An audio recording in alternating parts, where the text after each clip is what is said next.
Mirëmbrëma dhe përshëndetje të nderuar shikues, mirë se ju gjejmë kudo që jeni duke u shoqëruar me RTK-n. Erdhi koha për takimin tonë të përditshëm në kuadër të emisionit tonë pasdite, i fundit për këtë javë, një herësh i fundit edhe në kuadër të manifestimeve të epopesë së ushtrisë çlirimtare të Kosovës. Siç kemi bërë gjatë këtyre 3 ditëve dhe sot sigurisht do të jemi me tema të cilat lidhen dhe na e kujtojnë atë periudhë të artë të historisë, periudhë shumë të vështirë, padyshim të historisë Kosovës, drejt lirisë vendit tonë, liri të cilën sot e gëzojmë, fal sakrificës dhe kontributit të shumë dëshmorëve dhe shumë veteranëve të luftës. Gjithë secili prej tyre ka bërë më të mirën e mundshme, ka dhënë atë që ka qenë më e vlefshmja padyshim për ta gëzuar kështu lirin. Edhe sonte ky emision do të përmbyllet pikërisht me ngjarjen kryesore që është nata e zjarreve në Prekaz, të cilën sigurisht Radio Televizioni i Kosovës do ta transmetoj gjithsesi drejt për drejt në vazhdën e gjitha transmetimeve që i kemi pasur sot gjatë gjithë ditës prej Prekazit, ku sigurisht se keni pasur mundësi që të ndiqni edhe intervista dhe rrëfime të ndryshme që lidhen pikërisht me këtë 7 mars. Ndërka që ne dhe ne në studio sot do të flasim me 3 zonja të cilat kanë rrëfimin e tyre në lidhje me luftën e ushtrisë çlirimtare të Kosovës, ku në një formë apo tjetër janë bërë pjesë e saj. Do të kem në studio Hyrije Veliu Jeta, njohur pra me Novka Njeta, ajo është veterane e ushtrisë çlirimtare të Kosovës dhe gjithashtu aktivistën dhe ish të burgosurën politike zonjën Shukrije Gashi, të cilat do na sjellin këtë rrëfim në studio për gjitha emocionet që i jep kjo datë, por edhe kurdoherë që flitet për luftën në Kosovë. Po ashtu do të kemi një lidhje të drejtë për drejtë me Francën, me një tjetër veterane të ushtrisë çlirimtare të Kosovës që jeton atje, me zonjën Shukrije Rexha do të jemi po ashtu në këtë komunikim për të mësuar më shumë rreth gjitha ndjenjave që ajo ka dhe çfarë kujton nga ajo periudhë. Ndërka që gjithashtu do të kemi edhe një material i cili na sjell Jonada Jashari, në cila është kuratore e ekspozitës për gratë veterane të ushtrisë çlirimtare të Kosovës. Ekspozitë kjo e cila është hapur në Reporting House, ku ju do të keni mundësi që të shkoni dhe të shihni dhe të dëgjoni këto rrëfime të grave të cilat kanë dhënë kontribut në UÇK. E nisim si rëndëm programin me ngjarjet kulturore, do të qëndrojë hapur deri më datën 11 mars në Bibliotekën Kombëtare të Kosovës ekspozita kushtuar veprës heroike dhe rënjës së tyre Adem Jashari dhe familjes Jashari. Ndërka që në Galerinë Kombëtare të Kosovës vijon të jetë hapur ekspozita ndërkombëtare e fotografisë dhe imazhit lëvizës Gjon Mili, ekspozita titulluar Ajo që ja thot këngës, ka kuratore Valentin Umanski dhe përfshin veprat e 23 artistëve. Në Galerinë e Fakultetit të Arteve në Kryeqytet qëndron e hapur ekspozita e përbashkët e profesorëve të Fakultetit të Arteve dhe Universitetit Politeknik. Këto ishin edhe ngjarjet për sonte, të doja një konfirmim nga regjia nëse kemi gati materialin i cili është një material i cili ka përgatitur kolegu Enver Gashi, në cilën janë përmbledhur disa prej këngëve më të bukura që janë pikërisht dedikim për familjen Jashari, për komandantin Adem Jashari dhe sigurisht për epopenë e ushtrisë çlirimtare të Kosovës. E shohim bashkë.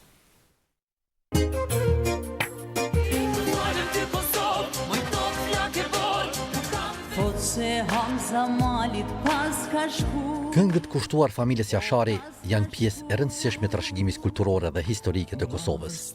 Ato shprehen heroizmin, sakrificën dhe qëndresën e kësaj familje e cila u bë simbol i luftës për liri gjatë luftës së Kosovës.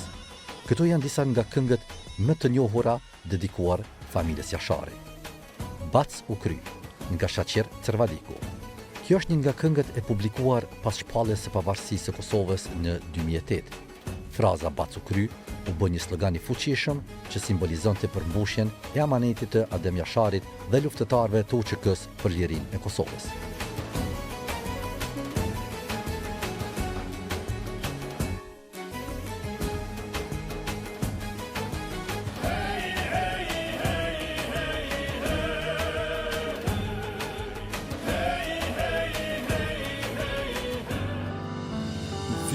Sërish kujtimet e na zgjojnë, Mars tu hiqëmi me që dritërojnë. Ata u bën dritë, nga korab e Ilir Shaqiri. Kjo këngë emocionuese tregon për qëndresën dhe sakrificën e familjes Jashari në Prekaz. Me një melodi të ndjerë, kënga përshkruan emrat e fëmijëve të vrarë të familjes Jashari. Fëmi që mbajnë diellin me dy dur, fluturojnë për mbi krah leqendash, lidhin plagët me flamu i betejasht.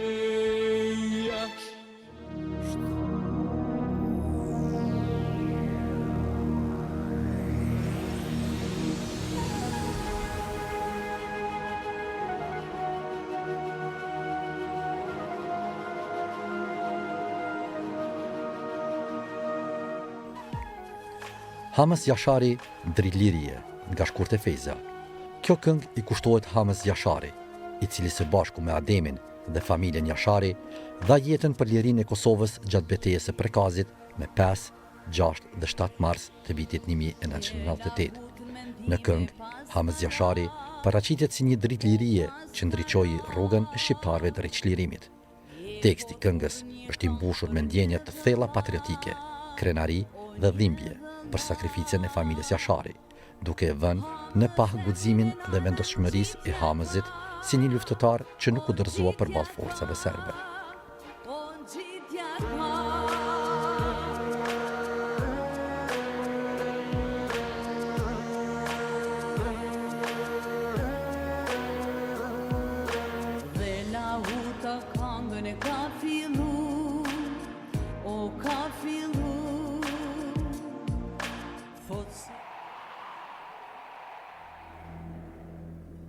Sërish vjen Marsi, sërish vjen Stina, të rënët dhe të gjallët bëhen tokë.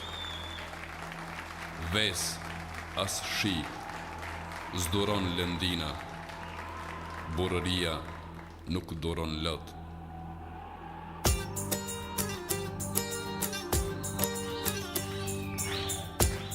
Sërish vjen Marsi, nga Ilir Shaqiri. E krijuar si një himn për heroizmin e Adem Jasharit dhe familjes së tij, kjo këngë vlerëson qëndresën e tyre në luftën për çlirimin e Kosovës. Prekazi simbolizon sakrificën më të madhe për liri dhe kënga është bërë një simbol patriotik.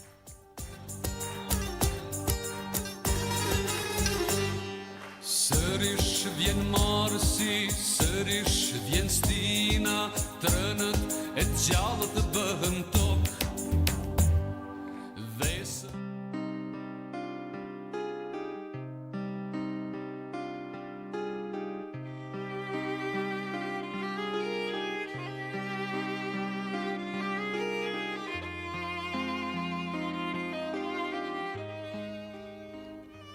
Të falim ty Kosovë, nga Leonora Jakupi.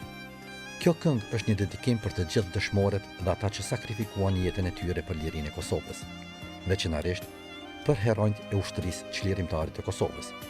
Teksti i këngës shpreh mirënjohjen dhe përkushtimin ndaj Kosovës dhe atyre që luftuan për të. Prekët vesa mbi altare, se dhe mbi trojet në burim.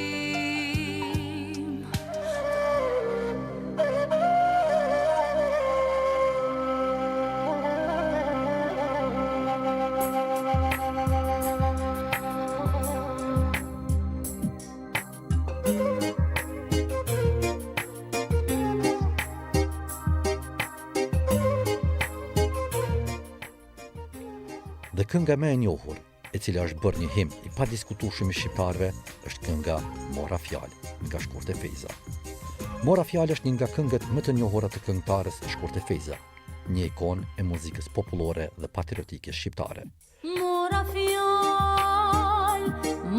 fjalë, mora vargun. Teksti është një dialog i fuqishëm, ku këngëtarja i drejtohet Adem Jasharit, duke ftuar të ngrihet dhe të shohë se amaneti i tij nuk është harruar. Kënga përshkruan heroizmin e Adem Jasharit dhe familjes së tij, qëndresin e tyre kundër forcave serbe dhe frymëzimin që ata lënë pas për brezat e ardhshëm. Ajo është një himn për të gjithë ata që sakrifikuan për lirinë e Kosovës. Tash sa vjet se shëndrenicën, tash sa vjet dhe Mitrovicën, tash sa vjet.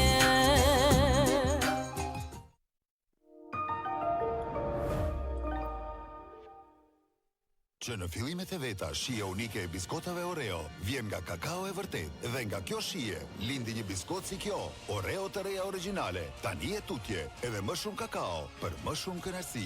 Oreot më të shijshme që keni provuar ndonjëherë. 7 Days fshenjë sekret. Mirë, nuk ka sekret, është zemra e shijshme, kremoz me kakao që të gjithë e duan. 7 Days, provojeni vetë.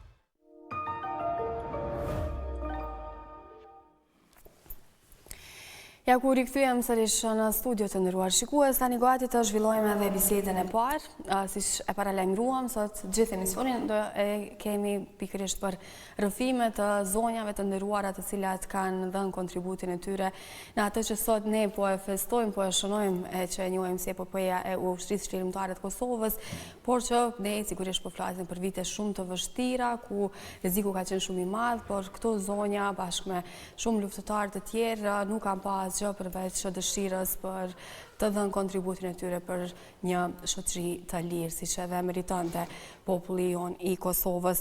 Kam nderin që në këto çaste të jem në studio me zonjën Shukrije Gashi, aktiviste dhe ishe burgosur politike. Përshëndetje. Faleminderit që jeni me ne. Faleminderit për ftesën. Dhe po ashtu, zonja Hyrije Veliu, njohur me novkën Jeta, veterane ushtrisë shlirimtare të Kosovës. Përshëndetje, zonja Hyrije. Faleminderit shumë që jeni me ne dhe po e dëgjoni pak më herë materiale me disa prej këngëve të cilat sigurisht e shënojnë këto ngjarje dhe po më thonit edhe jo që sa herë i dëgjoni, pavarësisht sa kohë mundet me kalu, sa herë brenda ditës ndoshta mundet me u dëgju prapë, ato emocione janë shumë të veçanta. Dhe po besoj gjithçka lidhet me këto data. Si i përjetoni këto data të epopesë çdo vit? Këto data janë të veçanta dhe vazhdojnë gjithmonë të jenë frymëzim. Sidoqoftë shpresoj që kur më të mos na përsëritet e kaluara, sepse kujtoj që mjaft ka dhënë ky popull për me arrit këtë ditë cilën po e gëzojmë. Sidoqoftë kujtimi, lavdia dhe dhimbja për ata njerëz që kanë ra për Kosovën vazhdon të jetë e madhe gjithmonë. Dhe besoj se nuk ekziston në rrezullin toksor shqiptar që nuk ndihet njësoj. Është krenari e veçantë. Jam e sigurt që po, por megjithatë jo duke qenë se keni qenë pjesë dhe keni dhënë kontributin, besoj se këto emocione i keni tjetër nivel. Sigurisht, ne emocionet i kemi të dy fishta, për arsye se kemi qenë dhe vetë përfshira në këtë rezistencë dhe do të ta kemi parasysh që 5, 6 dhe 7 marsi, respektivisht rënja e komandantit legjendar Almia Shali me gjithë familjen e tij, ka shënu pikën kyçet kthesës në historinë e gjysmës së kombit shqiptar në Kosovë. Dhe shpesh herë ne është e vërtetë shënojmë këto 3 data, por habitem si ka mundësi që në kalendarin e festave zyrtare këto 3 data nuk rezultojnë, nuk janë aty fare. Janë 3 data të rëndësishme që kanë bë kthes të jashtëzakonshme. Fal asaj dite, ne kemi vazhdu me rezistencën dhe sot gëzojmë lirinë. Personalisht juve, çfarë ju shtyri të rreshtoheshit në ushtrinë shlirimtare të Kosovës? Po, në atë kohë, me siguri, ju nuk e di sa mund t'i mbani mend se duke jeni e re, por për neve nuk ka qenë e vështirë me marrë një vendim tillë, se nuk ka pas rrugëzgjidhje tjetër. Ne kishim shtërru gjitha rrugët tjera. Edhe kur më nuk prodhonte asgjë, as politika, as diplomacia, ne e pam që vetëm rruga e vetme ishte të rrokim armët. Për fat keq, diplomacia ndërkombëtare na ka dëshmu historikisht që vetëm pasi të krisin pushkët, kthen vëmendjen nga ai vend ku luftohet për liri. Kaq juve nuk ju stepi që të vazhdoni të jeni aktiviste, pavarësisht se ishe burgosur politike dhe keni tregu në disa rrëfime edhe të kaluara që kanë qenë ditë shumë të mundimshme. Megjithatë, besoj se ajo që ju ka mbajtur shpresën ka qenë pikërisht kjo dëshira për lirinë që po e gëzojmë sot. Plotësisht keni të drejtë, ka qenë domethënë ideali për mu se cili njeri e ka mision që idealin për një çështje të caktuar, në këtë rast për lirinë, ta shpije deri në vend gjithë jetën. Domethënë gjithë shekullin e jetës do të ta kemi synim. Dhe jam rrit në një familje ku jemi brumosur me dashninë e madhe për atë dhe. Dhe ajo ka qenë mandej shtytje për mu vazhdimisht që edhe si gazetare, sepse atëherë isha gazetare e rilindjes, mandej kam shoqënuar edhe shumë agjenci të huaja të lajmeve në domethënë vendet të ndryshme të Kosovës me theks të veçantë në Drenicë e Prekaz. Kam pas fatin e madh që ta njoh si familje, por edhe ta njoh personalisht edhe Ademin, edhe Hamzën. Në shumë raste edhe ndihem plotësisht e përmbushur shpirtnisht, edhe do të ndihesha e varfun, po mos tek kisha përjetu atë çfarë e kam rastis të takoj. Si ishte për nga afër? Për nga afër, takimi i parë ka qenë jashtëzakonshëm. Domethënë para se mi pa Hamzën e Ademin, jam ndodhur një herë në Prekaz, është janë vite shumë të hershme, dhe jam fut me një dhomë, ishin sigurisht 30 burra, po shumica prej tyre të veshur me uniformën e ushtrisë lirimtare të Kosovës. Natyrisht isha me një gazetar të huaj. Edhe unë në vend se të ulesha, mbeta në këmbë. Aq shumë u mallëngjeva se e kam pas ëndër gjithë jetën. Kam thënë, a ka mundësi me ardhur një ditë që Kosova me pas një ushtri të vetën. Dhe ne me u ndi që e kemi ushtrinë tonë, e kemi sigurinë. Që i dalim zot vendit. I dalim zot vendit, edhe kështu që mbeta në këmbë derisa dikush prej atyre që ishin në moshë më të shtyrë më tha, pse s'ulesh? Edhe e pash që veç mu kishin mbushësit me lot, ishte do me thonë përjetimi veçantë. Pastaj edhe, si thash më herët, i kam taku edhe Ademin, edhe Hamzën, edhe Basen Shabane, gratë, ta një jetën nuk kur s'ka mi haru ato gratë. Ato kanë qenë të jashtëzakonshme. Ndonjëherë thuhet legjendë, jo, unë thëmë janë realitet. Ato janë realitet, ajo çka është po. Edhe unë aty kam thonë, e pa tash, sigurisht, s'ka rrugë tjetër se do të vije liria. Duke bisedu edhe u përshëndet me ta, që me shpresë mendojsha se do të shiheshim prap, po ju them, thash, hajde pra shëndet e suksese. Ademi thash i që, tha, a disa largë është liria? Thash jo, thash se po të ndëgjaj. Tha, sa një vrapele, ka që është liria. Edhe këtë thënje të ti e kam në poezi.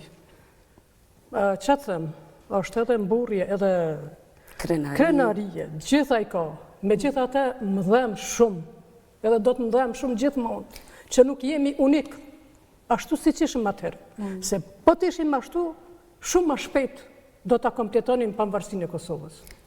E për ta plotësu shoqen, do të thanë, ne i quajmë komandant legjendar, se legjendar tingëllon si diçka jo ekzistente. Ai ka qenë shumë real, po për shkak të përmasave mitike që ai ka pas, ne i quajmë komandant legjendar, sepse historia nuk nje shpirt më të madh sakrificës. Saj nuk e ka sakrifiku me vedi e vetëm vetën e tij, por gjithë familjen e tij për të bërë pikërisht këtë ktesë. Dhe prandaj ai është komandant ju legjendar dhe shpresoj që brezat e rinj të dinë ta çmojnë këtë liri që ka ardhur me shumë sakrificë. E tha edhe Shuki, sot ndoshta nuk jemi aq të unifikuar siç kemi qenë ato vite të vështira. Kjo ndoshta sepse tash sigurisht koha ka kalu, janë 27 vite prej asaj periudhe kur ne po flasim, është një gjeneratë e tërë, dhe ndoshta ka të atillë që sot e marrin si të mirëqenë këtë liri, dhe prandaj besoj se këto është roli edhe i neve si shoqëri dhe i medjave pa tjetër që me kujtu që nuk ka arë gjithçka rastisht, por është dhënë gjak, është dhënë mund, është dhënë gjithçka që ka pasur populli për me e shiu sot lirin. A mendoni që po bëjmë mjaftueshëm për me i rujt këto të kaluara? Tonë të drejtën, me qenë se në vazhdimësi, kam qenë edhe gazetare, edhe pse kam kalu, të mos jem, e kam organizatën teme, Partnerës Kosova Qendra për menaxhimin e konflikteve dhe bëj dhe analiza, kështu që e kam përcjell secilin hap, dhe me thonë, në vazhdimësin e shtetë ndërtimit Kosovës. Ka pas shumë zbatica. Dhe për fat keq, ne shqiptarët, ndoshta po e them për shkak të mlefit, pse edhe dëshirës me pa që po përmbyllet problemi me Serbinë, kujtoj që jemi ka gjatë shkujdesur. Një fazë jemi shumë unik, pastaj i flejmë, ose shka përderdhemi. Pra, bëhemi bashkë përplasemi. Ne do t'ishte dashur që me shumë vëmendje të veçantë ta trajtojmë çështjen e ndërtimit dhe përfundimit të kauzës kolektive. Sakt. Nuk ka mbi kauzat kolektive, nuk guxon me qëndru kauzat individuale. Kauzat individuale ishte dashur me u shkrin kauza kolektive. Kosovë ka ndodhur e kundërta. Edhe përplasjet, edhe sot, edhe më herët, në çdo kohë, na kanë kushtuar shumë. Serbia, nga të qenë një shtet që ka kry krime, tash ka në një situatë që barazohet me viktimën. Edhe kjo është, do me thonë, një dështim goxha serioz edhe i madh.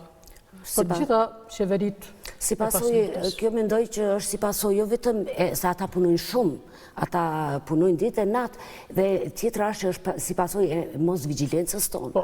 Ne nuk kemi treguar vigjilent. Edhe siç tha dhe Shukria, historikisht ne kemi treguar që harrojmë shpejt. E kjo harresa na ka kushtu gjithmonë, se një popull që harron i përsëritet historia. Ne do të vrapojmë, se na jena mbrapa, ne vërtet kemi ba, me këthi kukën mbrapa, me pa ku kemi qenë para 27-8 vjetëve, na duke si kur kemi arrit shumë. Mirë, po kur të ishojmë popuj tjerë, ne jemi shumë mbrapa, ne do të vrapojmë për të arrit aty ku duhet. Mishte edhe kisha dashur me u kthy edhe një herë te ajo te përjetimi juaj dhe te kontributi që keni dhënë në kohën e luftës. Nuk e di, unë dukeni që duhet keni qenë shumë e re në atë periudhë kur jeni bashku ushtrisë shqirimtare të Kosovës. Dhe kisha dashur me ditë, kanë qenë të pajtimit gjithë familja me këtë vendimin e juaj për rezistencë? Unë në atë kohë kam qenë absolvente në Fakultetin Filologjik, dhe kam qenë tamam për luftë. Atëherë. Po, sa i përket familjes, unë nuk kam pas nevoj fare as, më thonë, po shkojas, atë shkojas, se unë jam frymëzu pikrisht në familje për të qenë kjo që jam sot. Kam pas një babë që gjithë jetën na ka folë për kombëtarizmin, për adetarizmin, kam pas para vetës një motër që ka qenë e burgosur politike, gjithashtu kështu që unë s'kam pas ka të mbaj. Unë veç e kam vazhdu rrugën.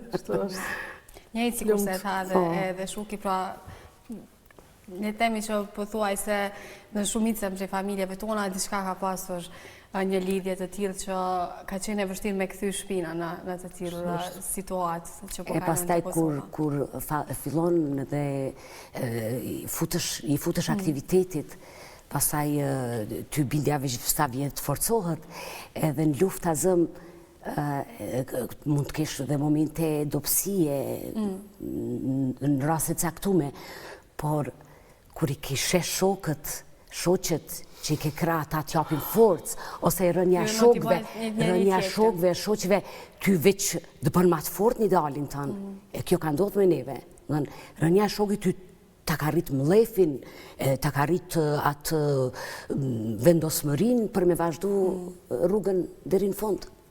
Përveç me armë në krah ka pasur edhe mobilizime të ndryshme në cilat është dashur të ndihmohet ushtria, siç ka qenë edhe përmes ushqimit, edhe rezistenca edhe protesta të kësaj natyre, keni qenë edhe ju pjesë. Trego pak për atë pjesë. Shikot është, dhe me thonë, si që thash edhe më heret, sigurisht shtytje ka qenë edhe familje, mandej edhe ngjarjet, zhvillimet në teren, duke qenë gazetare të jenë ngjarje. Gjatë gjithë kohës, edhe në të njëjtën kohë kam qenë edhe aktiviste për mbrojtjen e drejtave lirive të njeriut.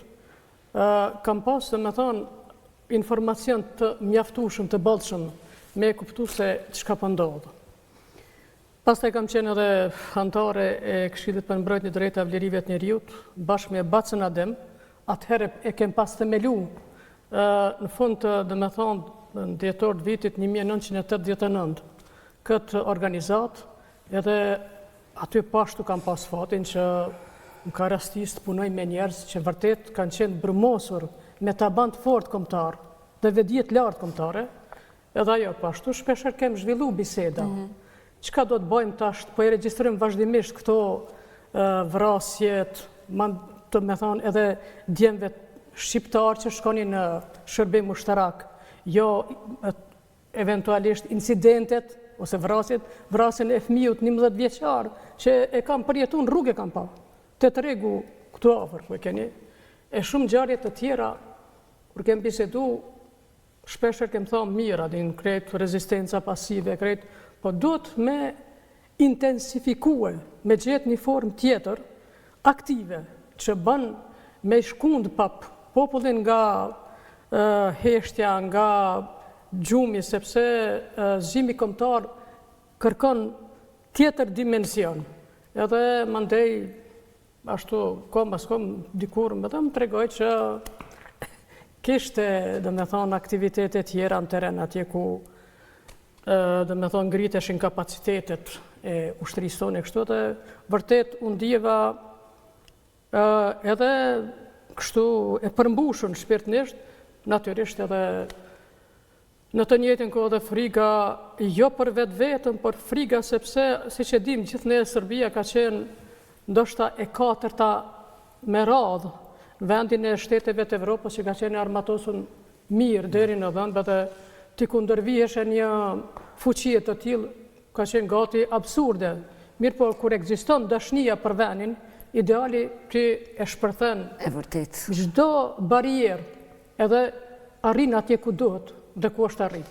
Me thonë kështu që vazhdimisht kom qenë teren, si që thash, kam dohet Prishtinë, prekaz nuk e të prej, kom shku kam, ose dikun tjetër ma largë, s'ka rëndësia e punë, sepse ka qenë ideali që na ka shtyjë për para.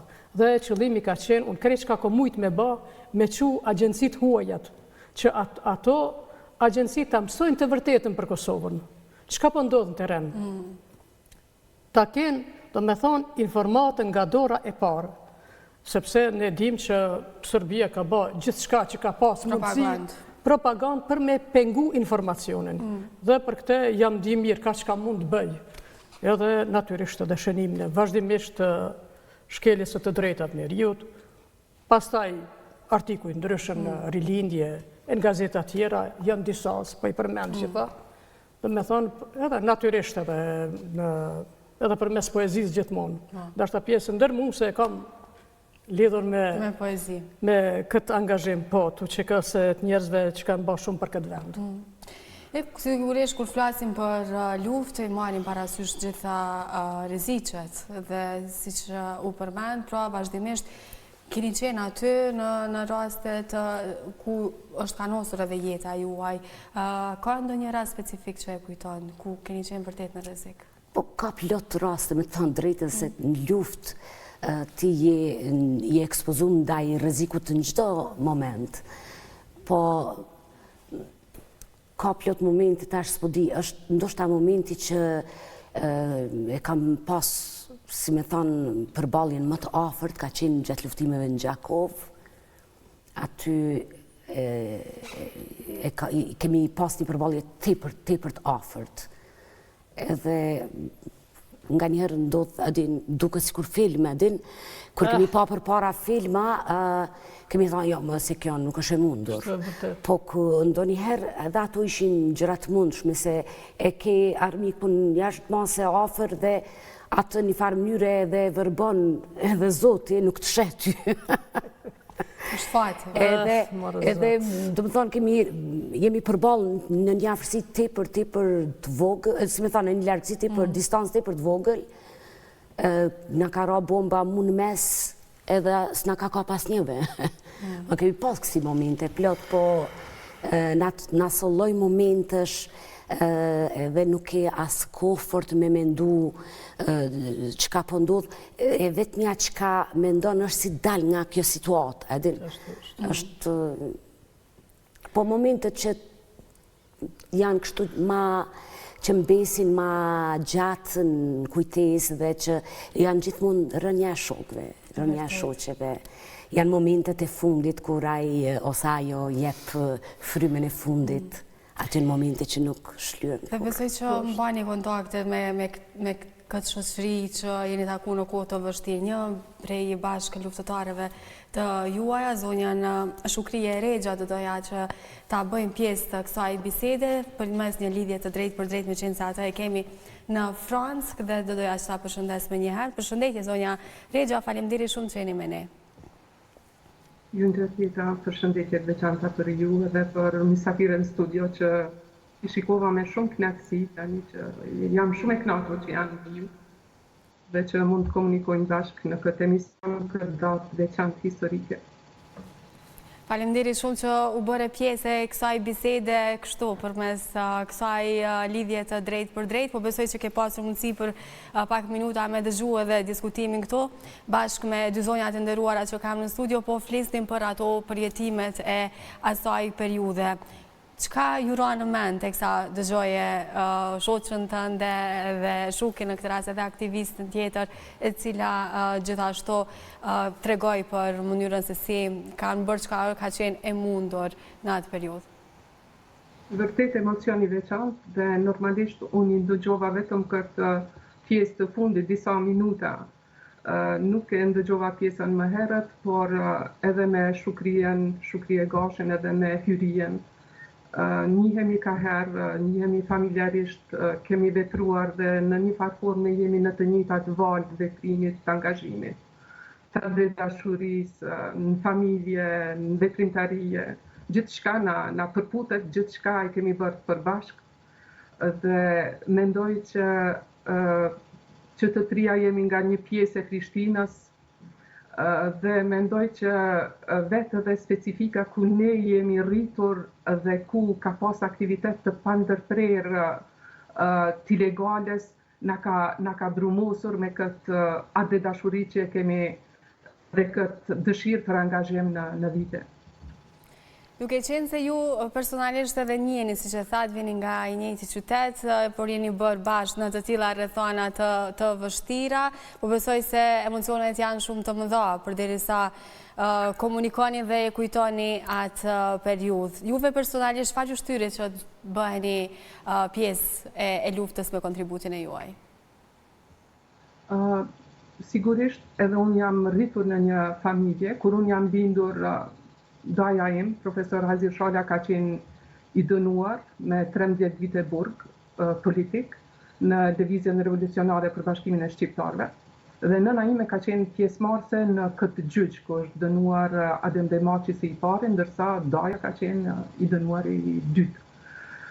Dhe nëna gjithmonë me shumë emocion i ka rrëfyer gjithë procesin gjyqësor, takimin me familjarët aty dhe në një farë forme unë jam rrit në nismën time të parë me këto rrëfime. Gjithashtu, gjyshja ka qenë nga një familje atetare dhe vllau i gjyshes, doja i nanës, ka qenë Beqir Krasniqi, ai që ka hap shkolla shqipe.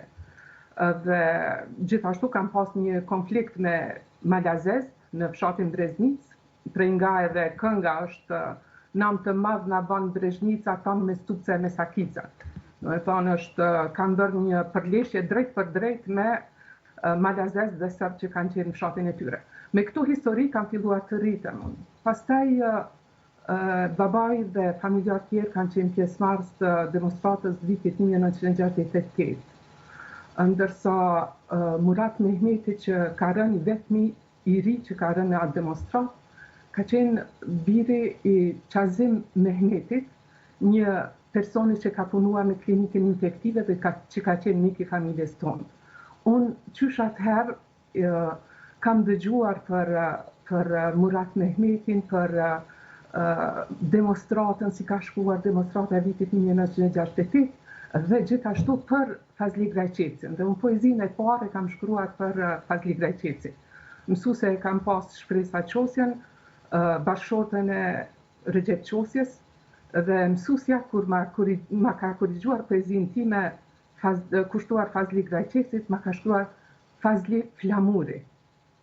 Dhe do me thonë, të gjitha këto kanë bërë që ne të brumosemi me ndjenjen e atë dashurisë dhe ta kuptojmë qartë që jemi të okupuar dhe që një pjesë e përgjegjësisë dhe obligimit na bie si gjeneral që të angazhohemi për që të japim kontributin ton, pjesën e kontributit ton për çlirim dhe bashkim kombëtar.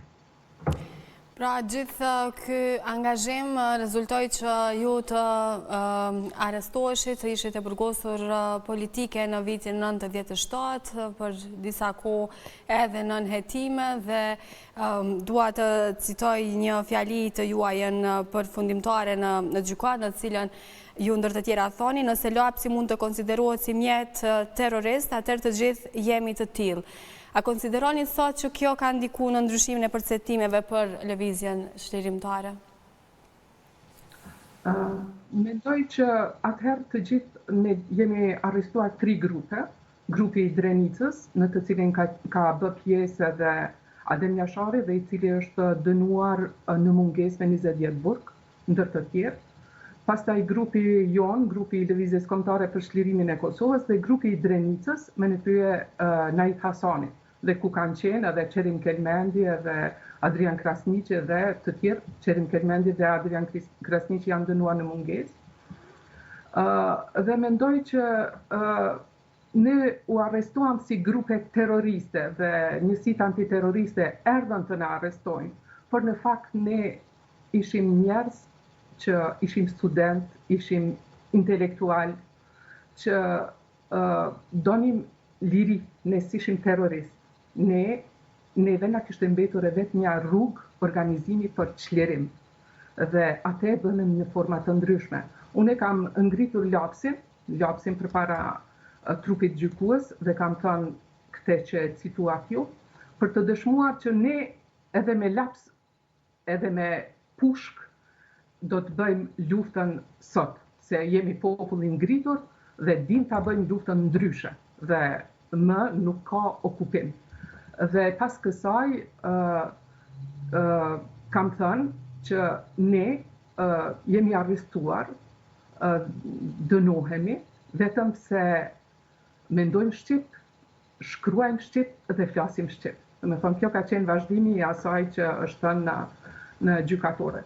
Të pranishëm kanë qenë mediat e huaja, mediat ndërkombëtare, dhe pranishme ka qenë edhe Hyrie Veliu në atë gjykim, se jam takuar kur unë kam dalë në korridor, jam takuar me Hyrien. Hyria ka ardhur mbrapa dhe më ka pyetur mos ke diçka për të thënë, dhe nuk e harroj atë moment.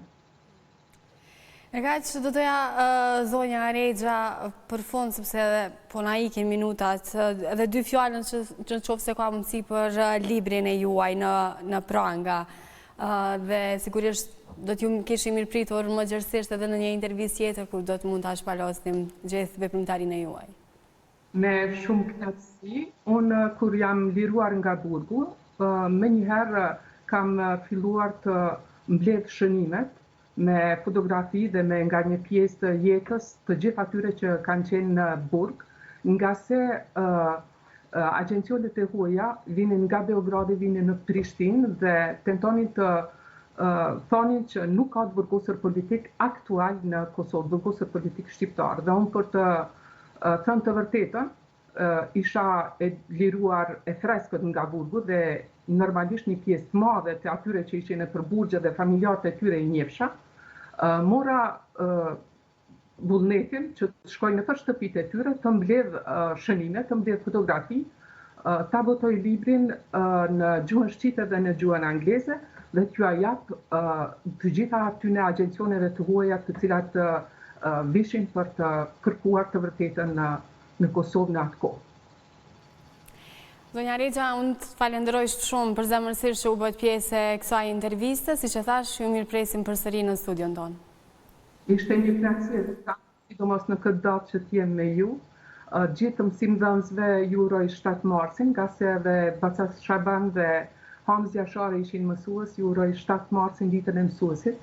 Dhe e përfundoj me një fjali, vetëm dritë e dituris për para do në shpje, të fjalë të rifindasit tona i trashërit. Përshëndetje për dy mysafirët në studio dhe gjithë të mirat për ju. Faleminderit shumë. Të përshëndesim shumë edhe nga studio. Në ka që do doja nga një porësit fundit për gjithë rinin, për gjithë popullin shqiptar në këtë ditë të shënuar. Që të them, si që thash edhe më herët, është koha e fundit, dhe me thonë jemi këtu, në Zgripc, që është një shenjë se është fundi kur do të jemi bashkë.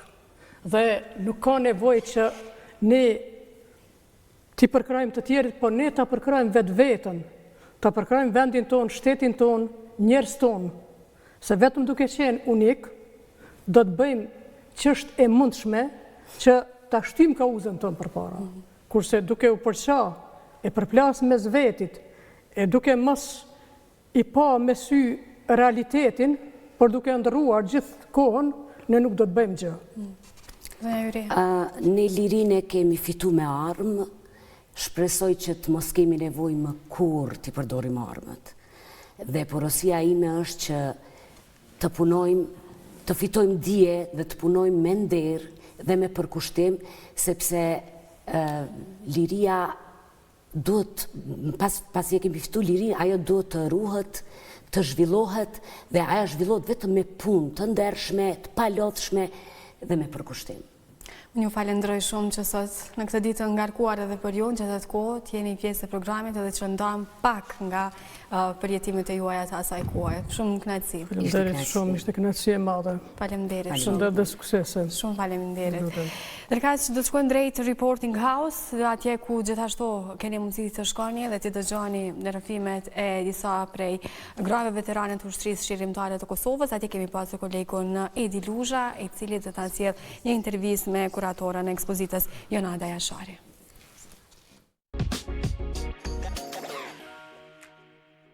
Të dashur shikues, jemi këtu në Reporting House, jam këtu me Jonada Jasharin, me cilën do të diskutojmë rreth ekspozitës dhe rrëfimeve të zonjave në Ushtrinë Shqirimtare të Kosovës. Edhe këto publikime janë bë për shkak të pavarësisë Kosovës, për nder të përvjetorit pavarësisë Kosovës, por normalisht që lidhen edhe me epopejën e ushtrisë shqirimtare të Kosovës. Përshëndetje Jonada. Përshëndetje Edi dhe të faleminderit. Po, këto intervista që i kemi këtu në Reporting House, ne si Kryeqytet i lancuam me 17 shkurt të këtij viti, për hir të pavarësisë Kosovës. Këto janë intervistat të cilat unë i kam realizuar me 4 zonja luftëtare të rajonit të Prishtinës. Ato janë intervistat e zonjës Zymrie Vitia, Ibadete Canolli, Ramize Abdullahu Salihu dhe Hyrie Veliu. Ama dua të theksoj që këto 4 gra nuk janë të vetmet gra luftëtare të rajonit Prishtinës. Është me rëndësi të dihet që ka shumë gra tjera, për afërsisht 16 ose 17 të rajonit Prishtinës që kanë marrë pjesë direkt në luftë, dhe ky është vetëm fillimi i këtij procesit për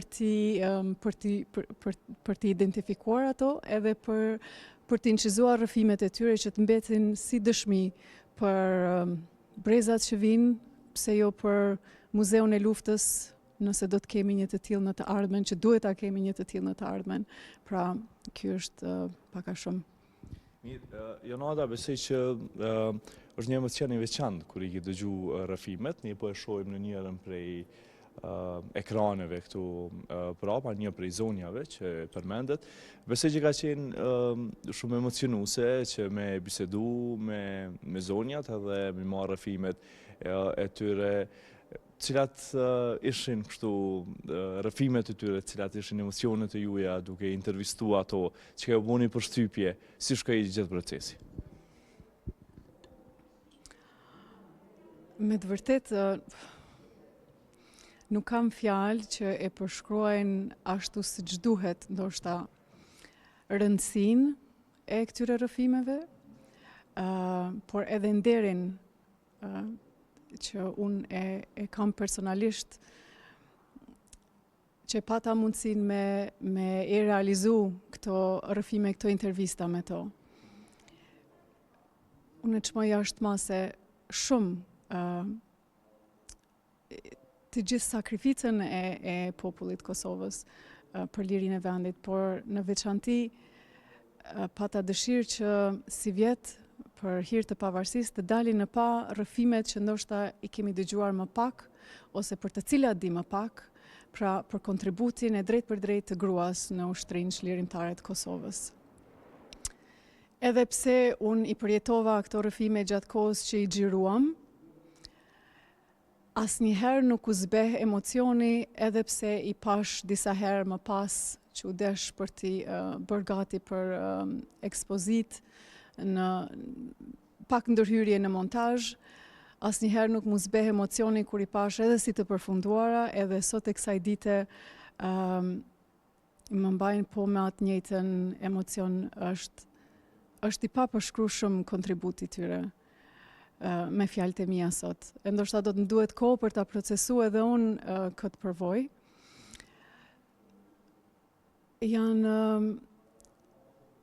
Janë të rrallë njerëz si këto gra. Nuk gjenden lehtë në për vend sot. Ndër brezat e ri, ndër brezat tanë. Shif për mu që nuk e kam përjetu luftën drejt për drejt. Unë kam lindur edhe jam rritur në Shqipëri deri në moshën 15 vjeçare. Lufta për mua në atë kohë ka qenë tituj lajmesh, gazetash, numrash të shpërngulurish e refugjatësh, por asnjëherë nuk ka qenë lufta, nuk e ka patur këtë përmasën njerëzore të cilën unë e njoha vetëm kur erdha me jetu në Prishtinë. Pra, edhe si dikush që sot e rrit një fëmijë në Prishtinë, Kosova, Prishtina është vendlindja e djalit tim, unë e shoh edhe si përgjegjësi për të mësuar më shumë për historinë moderne të Kosovës, për të mësuar më shumë për sakrificën që kanë dhënë brezat gjatë luftës, po edhe për me ja u lënë ato mësime fëmijëve tanë.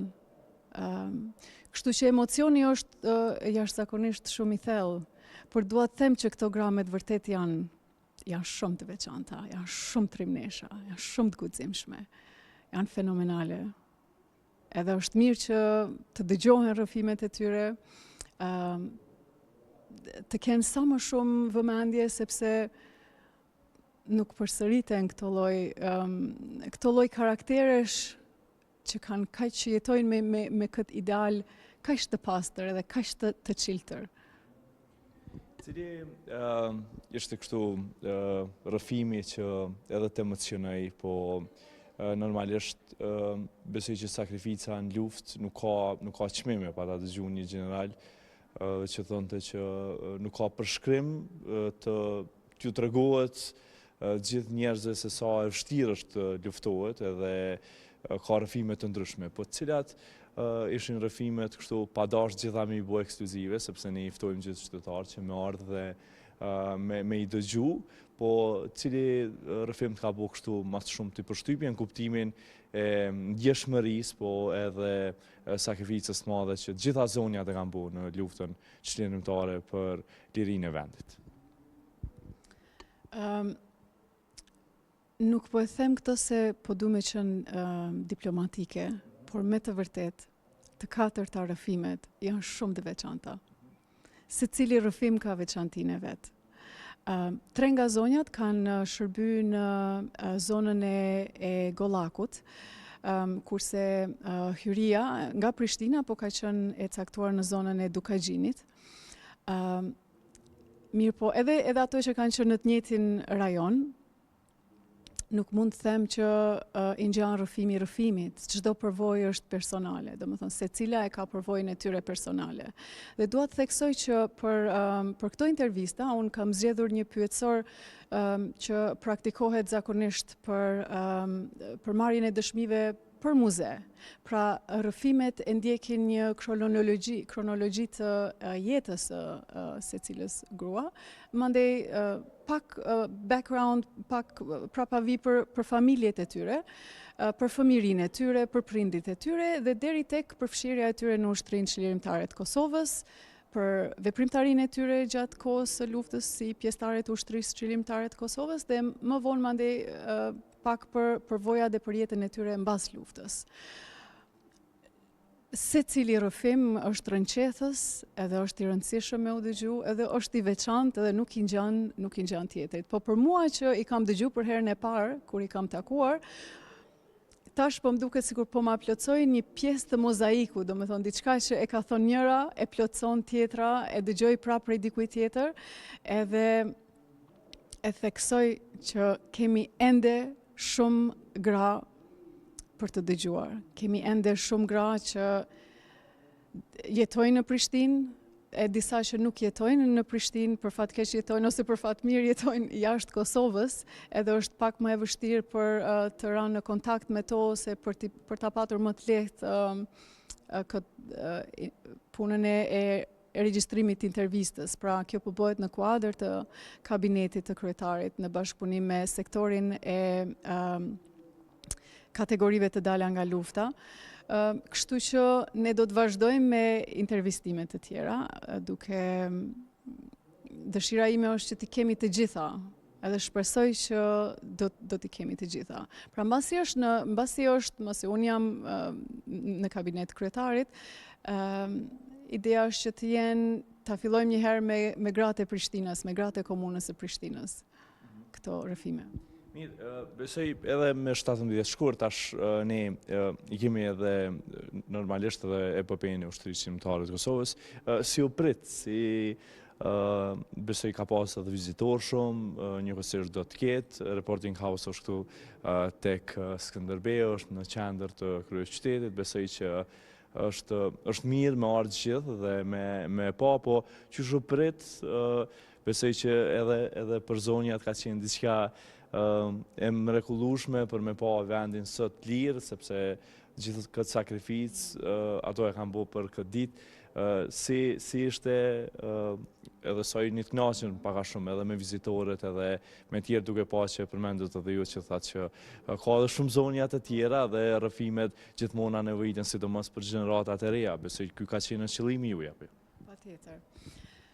Po më tregojnë vajzat këtu në Reporting House, unë vi her pas here, po më tregojnë që ka shumë interesim. Si që kemi paralajmëruar, ne do të kemi edhe transmitimin e drejt për drejt nga nota e zjarreve në Prekaz. Shohim se atje vetë se ka nisur ceremonia, kështu që ne do të kemi mundësi që ta ndjekim nga afër gjithë këtë aktivitet. Në vjen keq që për pak minuta na u dash me ndërprej intervistën. Megjithatë, shkojmë në Prekaz dhe shohim zhvillimet atje.